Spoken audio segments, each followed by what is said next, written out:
Old is an old thing. I mean, it's something that is very important. It's a national conversation, I think, that they're calling for, which would every, Kenyan of goodwill would support dialogue. But this dialogue must be genuine. Why do I say that it should be genuine, if at all it happens to come? Right now, we have a problem because you see President Ruto saying that he's trying to unite all Kenyans. But if you are realistic, William Ruto thinks that, his unity with ODM means uniting all Kenyans. But I want to say this, and this is the truth. For example, and I'm still on dialogue. William Ruto cannot say that he's uniting all Kenyans by, breaking his own house, kicking out his wife, his children, and then joins one particular person, one particular side that has also done the same.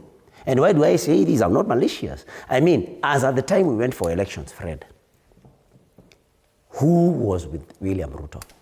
Who was with Raila Odinga? So, any dialogue that happens must involve all the parties. Politicians? Just a minute. Raila Odinga, I have many people, areas that because we only have Raila Odinga should come to the dialogue table with Kalonzo Musyoka and Martha Karua. Those were the people he was with. You cannot say that Raila Odinga now can unite with William Ruto if Raila Odinga does not have his old friends. William Ruto had Rigathi Gachagua, had Mithika Linturi, had Justin Muturi, had people like Ndindi Nyoro, then that house now comes, that is what you would call now unity. But this dialogue should not involve politicians only. And I think I want to support Professor Ogola. We cannot have a national dialogue where we want Kenyans to believe that when two groups of politicians come together, then that is national dialogue. This national dialogue, if it comes, it must have, political formations. It must have Gen Zs on the table.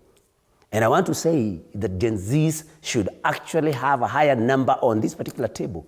Why? Because they have longer to live in this country than anybody else that will be on that table.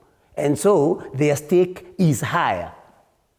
Because, we are talking about people, 20-something-year-olds. Okay. If they're able to live to 100, then they have about 80 years. They have more shares in this country than the rest of us who are older. And so Gen Zs must be on that table, and their representation must be higher. We must have on that table religious leaders.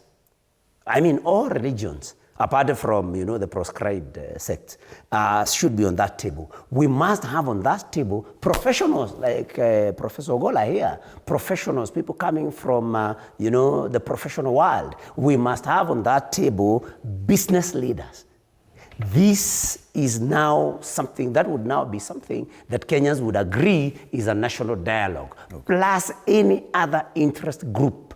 But Gen Zs must have the highest representation on that particular table because of the reasons that I've given. Thank you, Senator. I only have 3 minutes for your parting shot, and this is just a parting shot. Don't take it to another new discussion. Professor, 45 seconds only. So my parting shot is simply said